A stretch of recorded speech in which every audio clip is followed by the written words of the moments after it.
ನಮಸ್ಕಾರ ರೀ.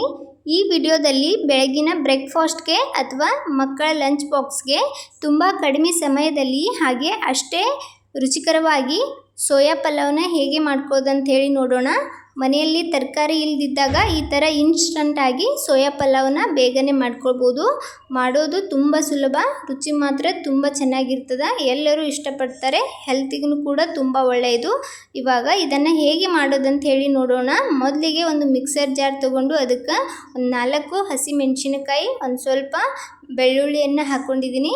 ಹಾಗೆ ಒಂದು ಸ್ವಲ್ಪ ಶುಂಠಿ ಹಾಕ್ಕೊಂಡು ನಂತರ 1 ಹಿಡಿಯಷ್ಟು ಪುದೀನ ಸೊಪ್ಪನ್ನು ಬಿಡಿಸಿ ಚೆನ್ನಾಗಿ ತೊಳೆದ್ಬಿಟ್ಟು ಸೇರಿಸ್ಕೊಂಡಿದ್ದೀನಿ. ಹಾಗೆ 1 ಹಿಡಿಯಷ್ಟು ಕೊತ್ತಂಬರಿನೂ ಸಹ ತೊಳೆದು ಸೇರಿಸ್ಕೊಂಡಿದ್ದೀನಿ. ಇವಾಗ ಇದನ್ನು ಚೆನ್ನಾಗಿ ಪೇಸ್ಟ್ ಮಾಡಿಕೊಂಡು ಸೈಡಲ್ಲಿ ಇಟ್ಕೊಳ್ಳೋಣ. ಈ ಕಡೆ ಕುಕ್ಕರ್ಗೆ ಸ್ವಲ್ಪ ಎಣ್ಣೆ ಹಾಕ್ಕೊಂಡು 1 ಸ್ಟಾರ್ ಹಾಗೆ ಸ್ವಲ್ಪ ಚಕ್ಕೆ, ಲವಂಗ, ಏಲಕ್ಕಿ, 1-2 ಪಲಾವ್ ಎಲೆನ ಕಟ್ ಮಾಡಿ ಸೇರಿಸ್ಕೊಂಡಿದ್ದೀನಿ. ಹಾಗೆ 1 ಚಮಚ ಜೀರಿಗೆ, 1 ಚಮಚ ಸೋಪು ಹಾಕ್ಕೊಂಡು ಚೆನ್ನಾಗಿ ಫ್ರೈ ಆದ ನಂತರ ಒಂದು ದೊಡ್ಡ ಸೈಜ್ ಈರುಳ್ಳಿನ ಕಟ್ ಮಾಡಿ ಹಾಕ್ಕೊಂಡಿದ್ದೀನಿ. ಈರುಳ್ಳಿ ಹಾಕ್ಕೊಂಡು ಈರುಳ್ಳಿನ ಸ್ವಲ್ಪ ಹೊತ್ತು ಚೆನ್ನಾಗಿ ಫ್ರೈ ಮಾಡ್ಕೊಳ್ಳೋಣ. ಗ್ಯಾಸ್ನ ಮೀಡಿಯಮ್ ಫ್ಲೇಮಲ್ಲಿ ಇಟ್ಕೊಂಡು ಈರುಳ್ಳಿ ಬಣ್ಣ ಚೇಂಜ್ ಆಗೋವರೆಗೂ ಅದನ್ನು ಚೆನ್ನಾಗಿ ಫ್ರೈ ಮಾಡ್ಕೋಬೇಕಾಗ್ತದೆ. ಈ ಸೋಯಾ ಪಲಾವನ್ನು ತುಂಬ ಬೇಗನೆ ಮಾಡ್ಕೊಳ್ಬೋದು, ಅಷ್ಟೊಂದು ಟೈಮ್ನು ಕೂಡ ಹತ್ತೋದಿಲ್ಲ. ಇವಾಗ ನೋಡ್ಬೋದು ಈರುಳ್ಳಿ ಸಹ ಚೆನ್ನಾಗಿ ಫ್ರೈ ಆಗಿದೆ, ಕಲರ್ ಕೂಡ ಚೇಂಜ್ ಆಗಿದೆ. ಇವಾಗ ಮೊದಲಿಗೆ ಏನು ಪೇಸ್ಟ್ ಮಾಡಿ ಇಟ್ಕೊಂಡಿದ್ವಿ ಗ್ರೀನ್ ಪೇಸ್ಟನ್ನ ಅದನ್ನು ಹಾಕ್ಕೊಂಡಿದ್ದೀನಿ. ಹಾಕ್ಕೊಂಡ್ಬಿಟ್ಟು ಇದನ್ನು ಸ್ವಲ್ಪ ಹೊತ್ತು ಚೆನ್ನಾಗಿ ಫ್ರೈ ಮಾಡ್ಕೊಳ್ಳೋಣ. ಇದರಲ್ಲಿರುವ ಹಸಿ ವಾಸನೆ ಎಲ್ಲ ಹೋಗಬೇಕು, ಅಲ್ಲಿವರೆಗೂ ಇದನ್ನು ಫ್ರೈ ಮಾಡ್ಕೋಬೇಕಾಗ್ತದೆ. ಈ ಮಸಾಲೆಯನ್ನು ಎಷ್ಟು ಚೆನ್ನಾಗಿ ನಾವು ಫ್ರೈ ಮಾಡ್ಕೊಳ್ತೀವಿ ಅಷ್ಟೇ ರುಚಿಯಾಗಿ ಸೋಯಾ ಪಲಾವನ್ನು ಮಾಡ್ಕೊಳ್ಬೋದು. ನೋಡ್ಬೋದು ಕಲರ್ ಕೂಡ ಚೇಂಜ್ ಆಗ್ತಾ ಬಂದಿದೆ.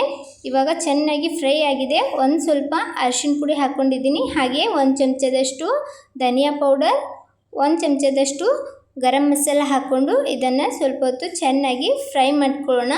ಬಿರಿಯಾನಿ ಮಸಾಲ ಇದ್ದರೆ ಅದನ್ನು ಸಹ ಹಾಕ್ಕೊಳ್ಬೋದು. ಬಿರಿಯಾನಿ ಮಸಾಲೆ ಹಾಕೋದ್ರಿಂದ ರುಚಿನೂ ಕೂಡ ಚೆನ್ನಾಗಿರ್ತದೆ. ನಂತರ ಒಂದು 4-5 ಚಮಚದಷ್ಟು ಮೊಸರನ್ನು ಹಾಕ್ಕೊಂಡಿದ್ದೀನಿ. ಮೊಸರನ್ನು ಹಾಕ್ಕೊಂಡು ಒಂದು ಸ್ವಲ್ಪ ಹೊತ್ತು ಇದನ್ನು ಚೆನ್ನಾಗಿ ಮಿಕ್ಸ್ ಮಾಡ್ಕೊಳ್ಳೋಣ. ಗ್ಯಾಸನ್ನು ಮೀಡಿಯಮ್ ಫ್ಲೇಮಲ್ಲಿ ಇಟ್ಕೊಂಡು ಮೊಸರನ್ನು ಹಾಕ್ಕೊಂಡು ಅದನ್ನು ಚೆನ್ನಾಗಿ ಮಿಕ್ಸ್ ಮಾಡ್ಕೊಳ್ಳಿ. ನಾನು ಮೊದಲೇ ಸೋಯಾಬೀನನ್ನು ಬಿಸಿ ನೀರಲ್ಲಿ ಒಂದು ಸ್ವಲ್ಪ ಹೊತ್ತು ನೆನೆಲಿಕ್ಕೆ ಸಹ ಇಟ್ಕೊಂಡಿದ್ದೆ. ಅದು ಇವಾಗ ನೆನೆದಿದೆ. ಅದನ್ನು ಚೆನ್ನಾಗಿ ವಾಶ್ ಮಾಡಿಕೊಂಡು ಒತ್ತೆಗೆ ಹಿಂಡಿಬಿಟ್ಟು ನೀರಿನಂಶ ಇಲ್ಲದ ಹಾಗೆ ಚೆನ್ನಾಗಿ ಹಿಂಡ್ಕೊಂಡು ಸೇರಿಸ್ಕೊಂಡಿದ್ದೀನಿ. ಸೋಯಾ ಚಂಕ್ಸನ್ನು ಹಾಕ್ಕೊಂಡ್ಬಿಟ್ಟು ಒಂದು ಸ್ವಲ್ಪ ಹೊತ್ತು ಇದನ್ನು ಮಸಾಲೆ ಜೊತೆ ಚೆನ್ನಾಗಿ ಮಿಕ್ಸ್ ಮಾಡಿಕೊಂಡು ನಂತರ ಇಲ್ಲಿ ನಾನು ಸ್ವಲ್ಪ ಉಪ್ಪನ್ನು ಹಾಕ್ತಾಯಿದ್ದೀನಿ. ಸೋಯಾ ಚಂಕ್ಸ್ ಸ್ವಲ್ಪ ಸಪ್ಪೆ ಹತ್ತುತ್ತವೆ, ಅದಕ್ಕೋಸ್ಕರ ಇವಾಗನೇ ಉಪ್ಪು ಹಾಕ್ಕೊಂಡು ಸ್ವಲ್ಪ ಹೊತ್ತು ಚೆನ್ನಾಗಿ ಮಿಕ್ಸ್ ಮಾಡೋದ್ರಿಂದ ಸೋಯಾ ಚಂಕ್ಸು ಸಹ ಚೆನ್ನಾಗಿ ಉಪ್ಪು ಖಾರ ಎಲ್ಲ ಹಿಡಿಯುತ್ತೆ. ಅದಕ್ಕೋಸ್ಕರ ಒಂದು ಸ್ವಲ್ಪ ಉಪ್ಪನ್ನು ಹಾಕ್ಕೊಂಡು ಸ್ವಲ್ಪ ಹೊತ್ತು ಸೋಯಾ ಚಂಕ್ಸನ್ನು ಮಸಾಲೆ ಜೊತೆ ಫ್ರೈ ಮಾಡಿ ನಂತರ ತೊಳೆದು ನೆನೆಸಿಟ್ಟಿರೋ ಅಕ್ಕಿಯನ್ನು ಹಾಕ್ಕೊಂಡಿದ್ದೀನಿ.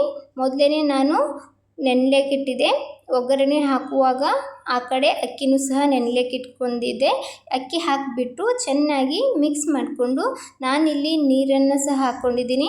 1 ಗ್ಲಾಸ್ ಅಕ್ಕಿಗೆ 1.5 ಗ್ಲಾಸ್ನಷ್ಟು ನೀರು ತೊಗೊಂಡಿದ್ದೀನಿ. ನೀರು ಹಾಕ್ಕೊಂಡು ಲಾಸ್ಟಲ್ಲಿ 1 ಚಮಚ ತುಪ್ಪನ ಹಾಕ್ಕೊಂಡಿದ್ದೀನಿ. 1 ಚಮಚ ತುಪ್ಪ ಹಾಕಿಬಿಟ್ಟು ನಂತರ ಇವಾಗ ರುಚಿ ನೋಡಿಕೊಂಡು ಇನ್ನೊಂದು ಸ್ವಲ್ಪ ಉಪ್ಪನ್ನು ಸೇರಿಸ್ಕೊಳ್ಳಿ. ಮೊದಲೇ ಸ್ವಲ್ಪ ಉಪ್ಪು ಹಾಕ್ಕೊಂಡಿದ್ದೆ, ಅದಕ್ಕೋಸ್ಕರ ಇವಾಗ ಮತ್ತು ಸ್ವಲ್ಪ ಉಪ್ಪು ಹಾಕ್ಕೊಂಡ್ಬಿಟ್ಟು ಕುಕ್ಕರನ್ನು ಮುಚ್ಚಿ 1-2 ವಿಜಿಲನ್ನು ಕೂಗಿಸ್ಕೊಂಡಿದ್ದೀನಿ.